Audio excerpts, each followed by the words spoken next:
Welcome back again, ladies and gentlemen. It's Laszlo Montgomery here with you once again for another exciting episode of the China History Podcast, as I always promise you at the end of each episode. I was planning to take this subject only up to 1911, the fall of the Qing. Then I had second thoughts and decided to throw in a few extra decades at no additional cost. And we'll take it up to 1949. Let's see how far we can go today. And then we'll finish off this series next time in part 12. Last episode, we looked at the rise and fall of the Dzungars from Galdan to Amersana. And over on the Qing side, this was Kangxi to Qianlong. But as the dynasty ultimately found out, trying to incorporate this great prize into their already sizable empire was not easy or economical. As the 1760s unfolded, the Qing court found themselves with two main headaches in this newly conquered land. First of all, the tax base, as it existed in Xinjiang at this moment in time, was insufficient to finance ongoing operations there.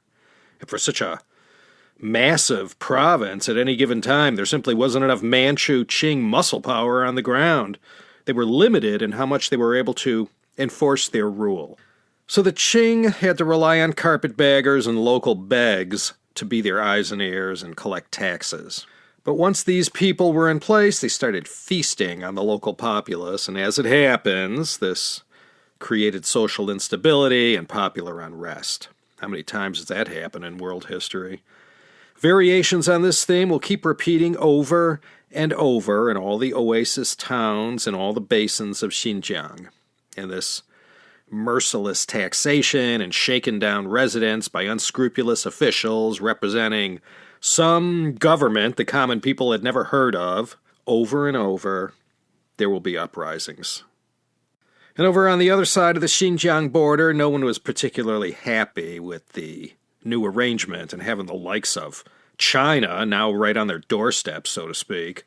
Not that there's anything wrong with China, but that's quite a big neighbor to so suddenly move into your neighborhood. And there were two other empires also a little concerned about the whole Xinjiang province thing. This was Russia and Britain. And as soon as the 19th century starts to unfold, those two will play a legendary great game with China and Central Asia. All three nations were extremely wary of each other and kept a tight lid on their respective spheres of control. And they didn't want any encroachment on what they said was theirs, even though, historically speaking, prior to then, it wasn't. The treaties of Nerchinsk and Kyakhta had stifled trade, as it had always been carried out. And Central Asia, because of the geopolitical situation, became quasi-partitioned between the three great powers, Russia, China, and Britain. Who was able to trade with who became so tightly controlled that it created an environment unsuited to free and unfettered trade between distant partners, something that had allowed this massive part of the world to thrive for so many centuries on end. And right around the 1800s, Central Asia, for the first time in world history, started to fall behind the rest of the world, and frankly speaking, to varying extents, is still playing catch-up. Even today, the richest country in Central Asia, Kazakhstan, with all those natural resources, their economy is only ranked 55th in the world, with Uzbekistan 78th, Kyrgyzstan and Tajikistan 142nd and 143rd. Up to now, in this Xinjiang history series, we've only known of this great Central Asian landmass as a world leader in almost everything. I didn't mention the Central Asian Renaissance that lasted from the Tang to the Song, and the explosion of art, science, learning, and architecture, not to mention poetry and literature. This preceded the Italian Renaissance by centuries. But now, hard times were arriving in Central Asia, just as the surrounding coastal world and all the maritime trade was about to soar to great heights. And instead of people in control of their own destiny, those in eastern Central Asia found themselves pawns of either the Russians, the British, or the Chinese.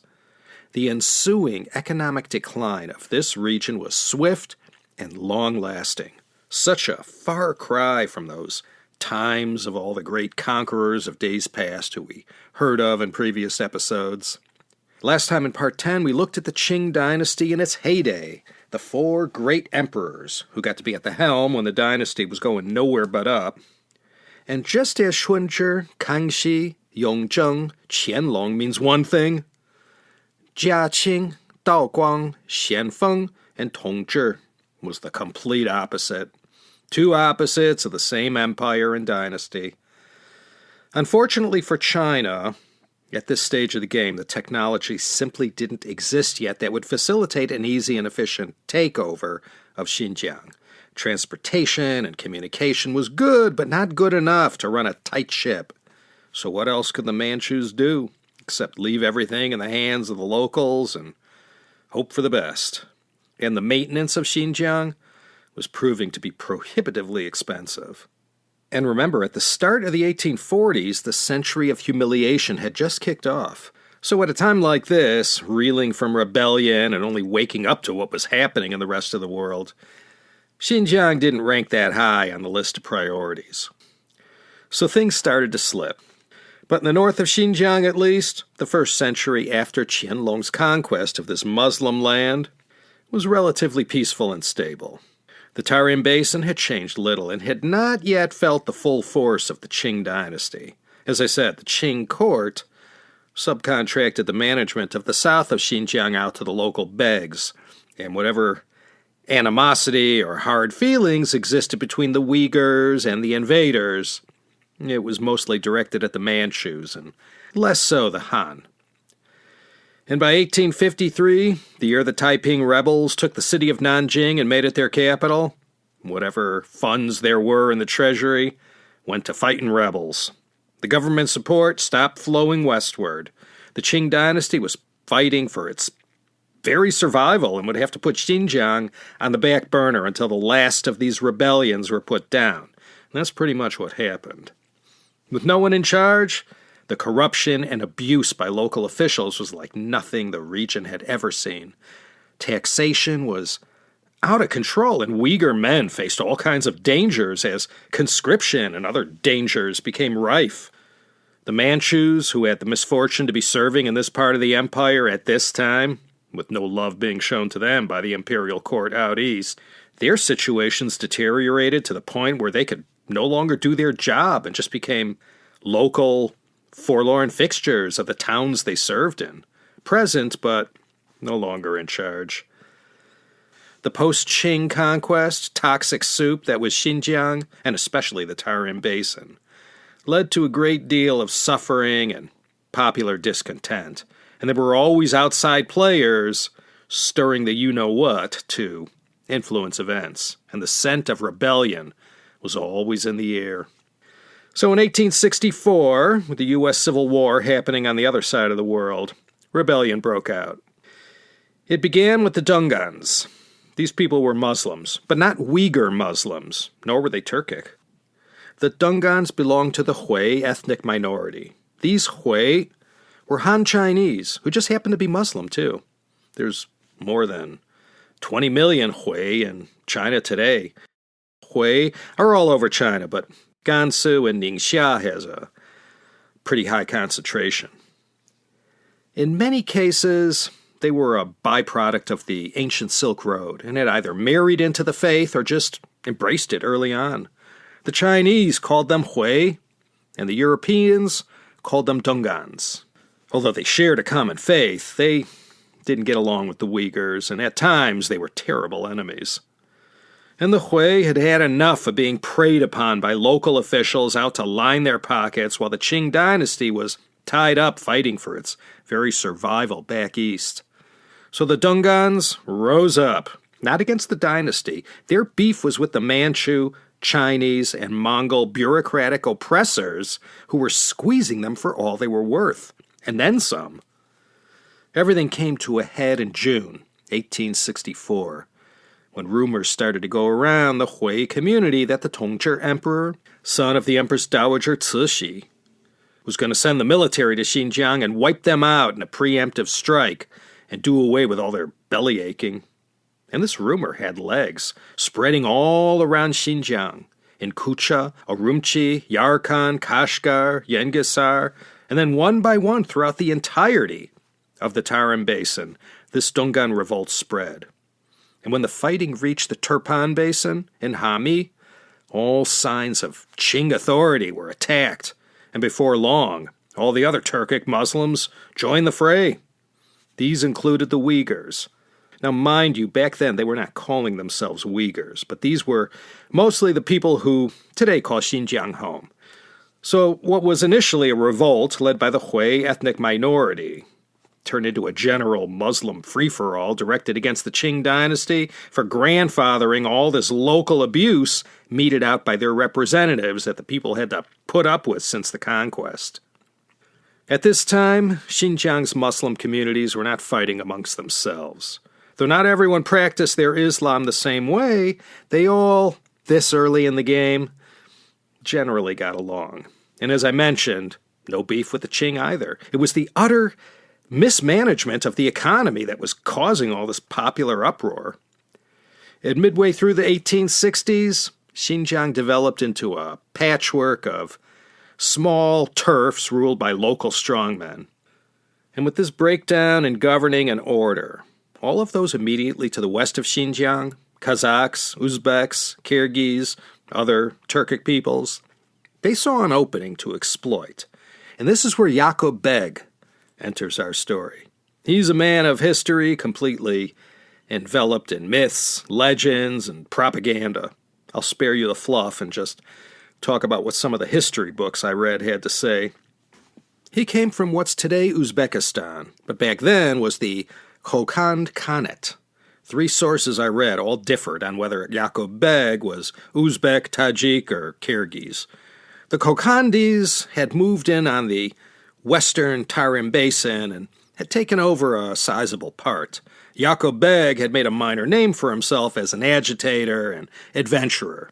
And in 1865, he found himself at the head of a small Kokand army attacking Kashgar. The mission was to displace the Kyrgyz who had moved in and taken the place over.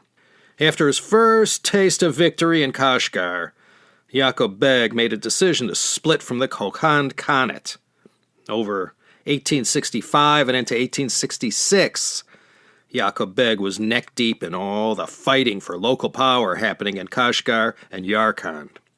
Upon capturing a Qing fort in Kashgar, his troops carried out a massacre of all Chinese and Manchus, and from this Kashgar base, Yaqub Beg's forces throughout 1866 began taking over all the oasis towns of the southern Tarim Basin before taking Kucha in the north in 1867. Yaqub Beg and his followers warred throughout Xinjiang for years. It was a time of constant, small-scale but vicious and gory battles with rivals savaging each other. By 1871, pretty much all of southern Xinjiang, always the most Muslim part of Xinjiang, was controlled by Yaqub Beg. And like Hong Xiuquan did when he became a heavenly emperor, Yaqub Beg constructed quite an elaborate and pompous court in Kashgar, very plush and filled with all the diversity of Central Asia, the peoples and other cultural aspects. And he began to style himself as a kind of Islamic defender of the faith and a jihadi with this quest to go after the Chinese and Manchu infidels and expel them from this Muslim land. That is to say, the parts that he held sway over. And he wasn't faking it either. Yaqub Beg was a true believer who instituted Sharia law and personally saw to it that it was strictly enforced. And just because people called themselves Muslim and prayed 5 times a day, well, not everyone was on board with that strict of observance. The local Uyghurs, by and large, weren't so hot about the whole matter of Sharia law and the taxes, too. For these long-time inhabitants of the oasis towns of Xinjiang, where taxes were concerned, it was always a case of meet the new boss, same as the old boss. Ephemeral and longer-lasting powers had come and gone, always wanting the same thing. And the Russians, looking down at all this from the north, they didn't like what they were seeing on their southern doorstep.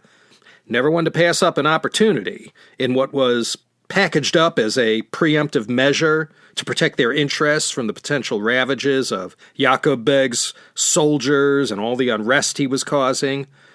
They plowed into the Ili Valley portion of North Xinjiang and took it over. And in June 1872, the Russians signed a treaty with Yaqub Beg, recognizing his regime as the legitimate rulers of Xinjiang. And the British, not wanting to be left out of this great game, they too gladly got to know Yaqub Beg. And there are a good many writings by British diplomats and adventurers who met Yaqub Beg and wrote very colorful memories of what his magnificent court in Kashgar was like. The British shared Russia's concern for what the rise of Yaqub Beg meant to their Central Asian investments, and most of all in India. But Yaqub Beg was an occupier, not a conqueror or freedom fighter looking to create something new. The Manchu Qing had their hands full at the moment and had to watch helplessly at what was happening in Xinjiang. With the Qing Empire having its hands full dealing with the Taiping Rebellion, 1850 to 1864, Nian Rebellion, 1851 to 1868, the Panthay Rebellion in the south in Yunnan, 1856 to 1872, and these Dungan revolts, 1862 to 1877. And if this wasn't enough, as they were trying to put down these rebellions, foreigners were pounding down the doors, making all manners of demands.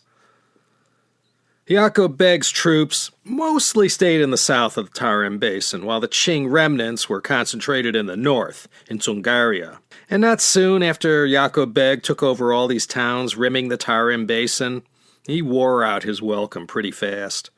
Between the taxes and the breakdown in civil society, people began to tire of his occupation. And sadly, they recalled the days before Yaqub Beg when at least the trains ran on time, so to speak.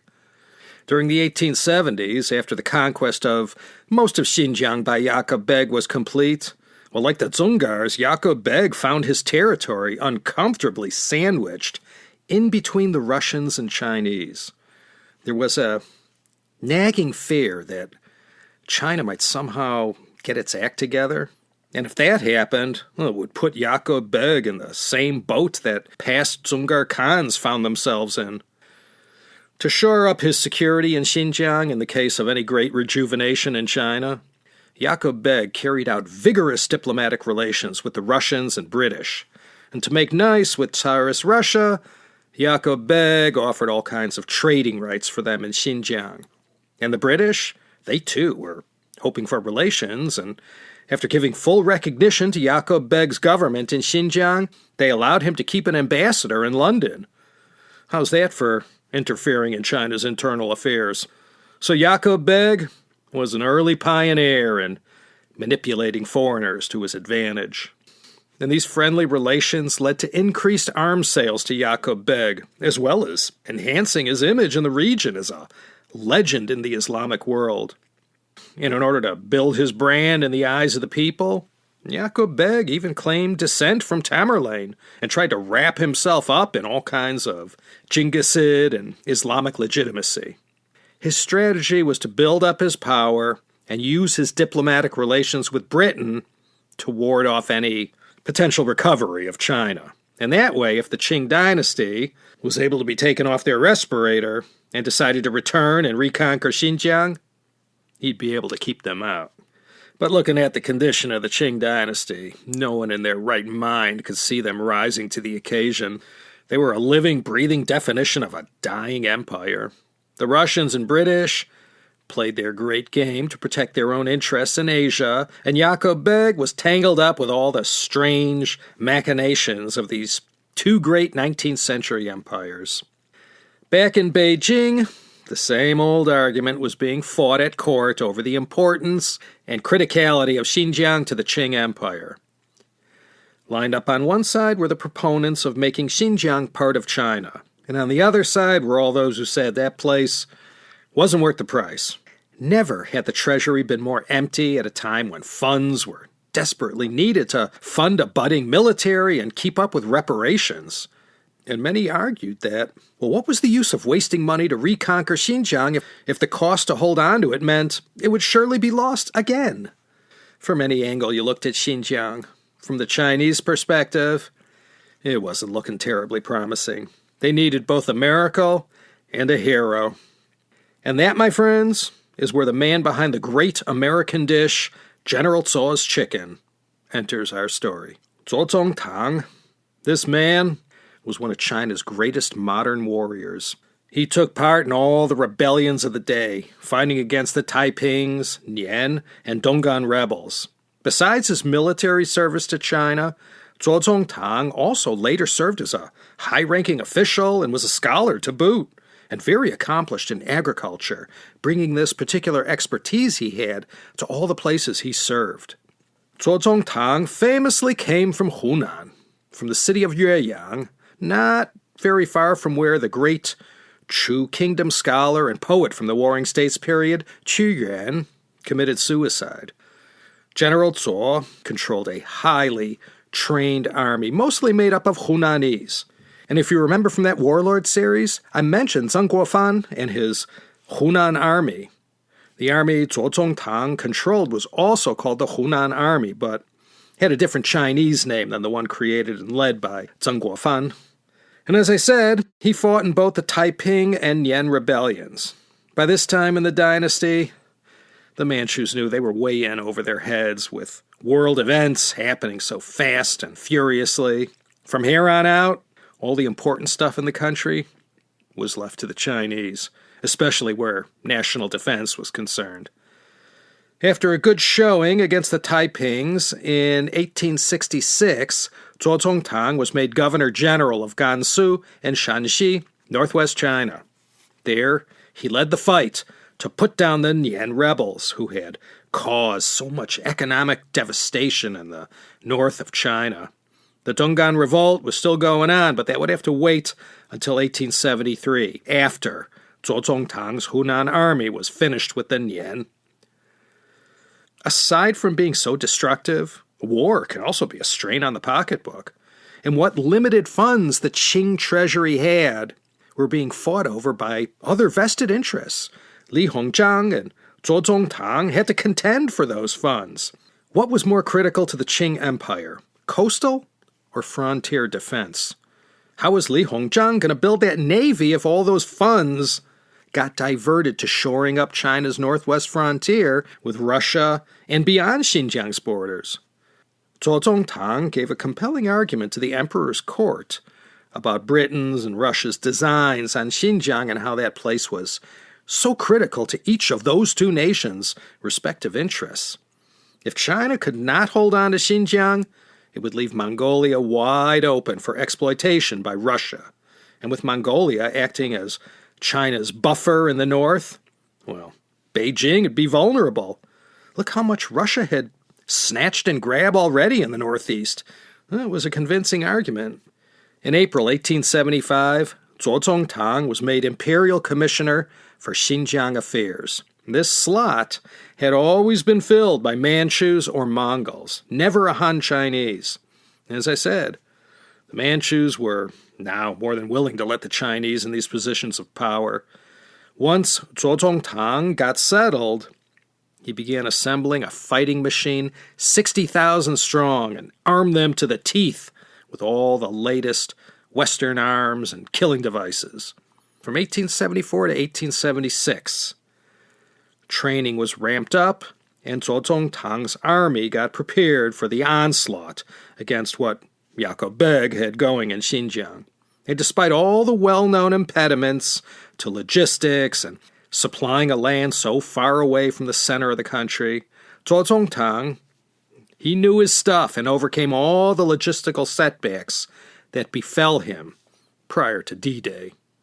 As I mentioned, he also knew a thing or two about agricultural science and dealt with the grain shortage by turning some of his troops into farmers, which is probably what most of them were back in Hunan. And to supplement what they couldn't get from China, Zuo Zongtang also arranged for grain purchases from Russia. If they were going to fail in their mission, it wasn't going to be because of hunger. And by the way, do you know who was helping to finance this reconquest of Xinjiang by Zuo Zongtang. Yeah, good old HSBC, the Hong Kong Shanghai Banking Corporation. And in addition to this financing, special taxes were raised in the provinces to pay their share of the cost. After all, with Xinjiang as part of China, everyone in China proper would be a beneficiary in some way or another. So they had to cough up their share. So China was betting big on Xinjiang. The army Zuo Zongtang was leading was something these ancient desert and oasis lands had never seen before.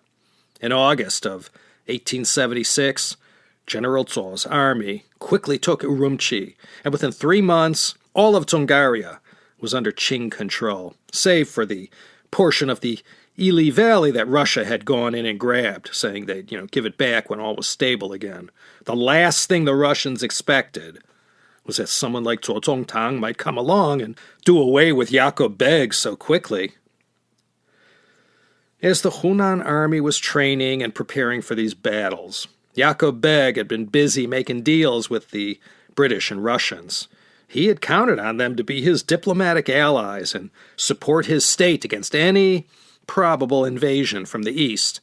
Even after Urumqi was taken, Yaqub Beg, scrambling for a lifeline and not getting one, saw his whole Kashgarian dream slowly go up in smoke. He had tried to play rope-a-dope with the Hunan army while a diplomatic resolution was attempted. When defeat was imminent, Yaqub Beg tried to cut the best deal he could, even though by the looks of it, the Qing were going to come in and take everything whether he offered it or not.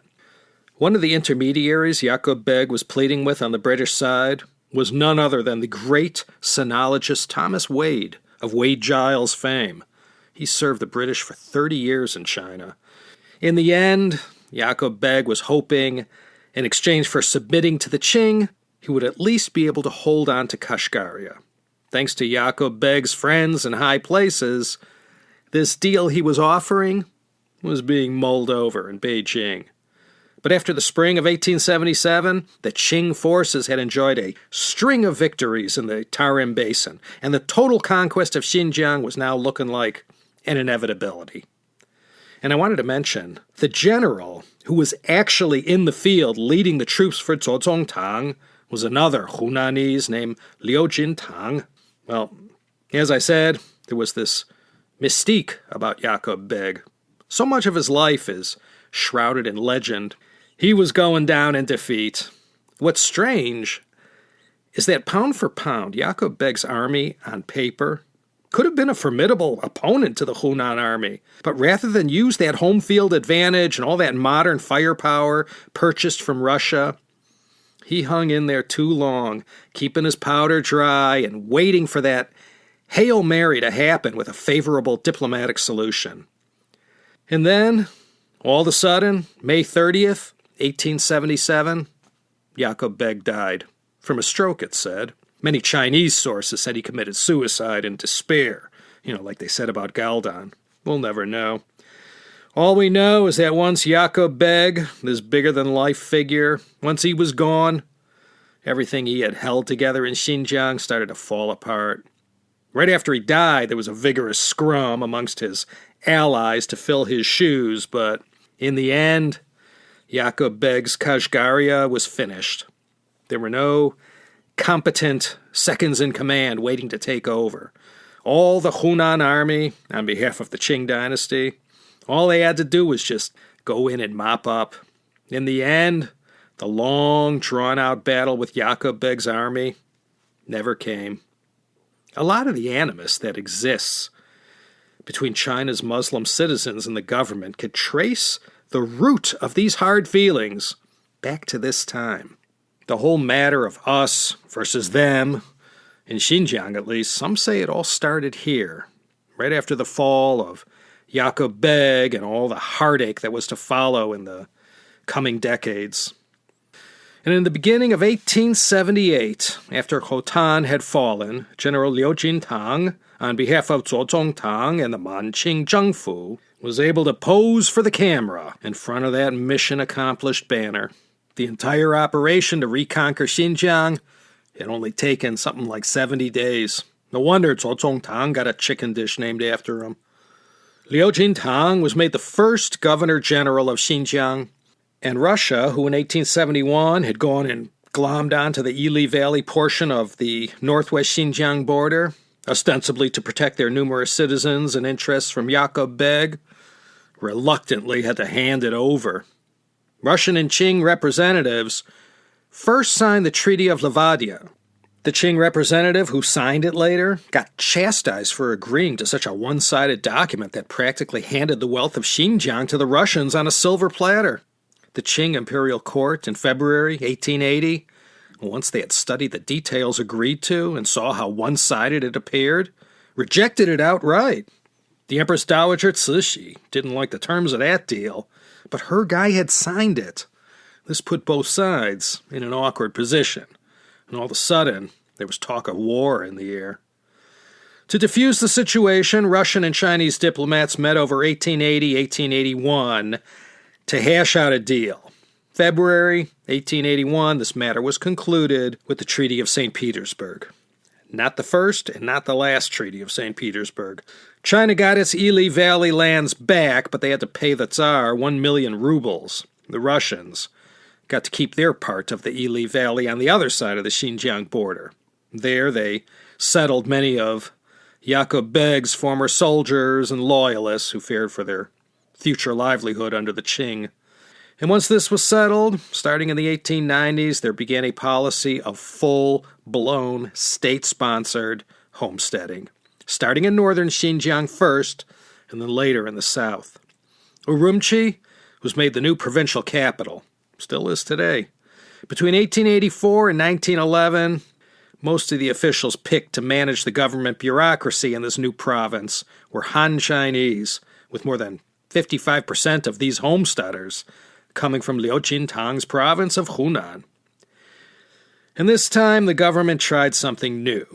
Rather than relying on the same old system used for millennia, this time the Qing attempted to institute direct Chinese control over the inhabitants. No more depending on local people to run things there. This had been tried time and again, and it never ended up well for whatever imperial dynasty was trying to get in on the action there.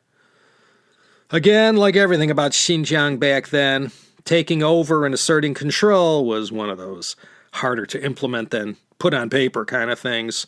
The whole notion of Han Chinese from far away and without the numbers on the ground, bossing everyone around, no, that sure was a tall order, not to mention a historical recipe for anything in between minor local unrest to full-scale disaster. But the Qing court was determined to do this right, and if this meant building a string of Confucius institutes all over the main population centers, they'd do it.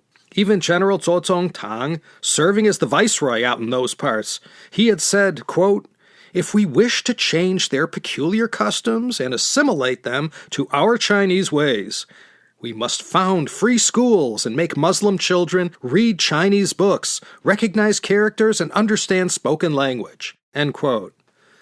Zuo Zongtang wasn't preaching some new revolutionary idea. Sometimes it worked, sometimes it didn't. In 1883, with Zuo Zongtang winding down his long career of service to the country, 77 of these Chinese schools had been built for local boys only, 8 and above. It was Chinese-style education that you might find in any village in Gansu or Shanxi, rote memorization, with a heavy emphasis on the words of the sages. It wasn't until 1907 that Xinjiang joined in on the revolution, taking place in education with the introduction of other modern subjects. As it is in any traditional society like the Uyghurs in late 19th century Xinjiang, some were okay with these Chinese ways and some weren't. And there was quite a bit of resistance to some of these changes. Many believed back then, as many believe today, the learning and education they could receive at their Muslim schools and at their respected madrasas of Kashgar, Aksu, and Yarkand was good enough. Why was all this modern education mandatory for them? In his final years of life, serving as the viceroy of Liangjiang in the east, Zuo Zongtang had championed the cause of making Xinjiang a full province of China. And central to this plan was the idea of state-sponsored, Han migration to Xinjiang, and of course assimilation by the local Uyghurs and other minorities. And once again, just as some bureaucrats are able to convince their leaders that a war or military intervention will pay for itself, so said Zuo Zongtang about Xinjiang as a province of the great Qing Empire. With all the opportunity awaiting and all this Chinese ingenuity and imported foreign technology, the sky was the limit in Xinjiang. He insisted the annexation and management of the province would not become a financial strain on the center. That is, after they put up the initial upfront investment and, get the whole plan launched. That was a big if there ever was one. And Zuo Zongtang died a year after retirement in 1885, 72 years old. He didn't live to see his Xinjiang dreams come true. To some in China, Zuo was a great hero, and to many of the Muslim persuasion, not so much. We all know what was going on in China during these years that are so reviled in Chinese history. These are the final decades of the already way past its sell-by date Manchu Qing Dynasty. And with all that was happening in China's coastal and interior cities, Xinjiang once again wasn't the first item on the agenda when the imperial court in Beijing met to discuss matters at hand. So let's gather our things here, and with absolute certainty, even if I have to abruptly cut off the audio, we will conclude this long history of Xinjiang next time in part 12. If we run long, we run long. Everyone is asking everyone for money these days, so why should I be the exception to that rule? If you wish to contribute a few centavos to this worthy cause, join me on Patreon and get in on what you've been missing. $3 a month, or more if you feel so inclined, up to you. All kinds of special backstage access to your humble narrator, discounts on the CHP G5, and of course, exclusive access to all these stories from my ancient past. If Patreon ain't your thing, no bother, paypal.me/China History Podcast. Enter a number, hit send, done. The PayPal way. What else is there to say? Except this is Laszlo Montgomery, once again, signing off from Los Angeles, California, again, and treating you to join me next time for another exciting episode of the China History Podcast.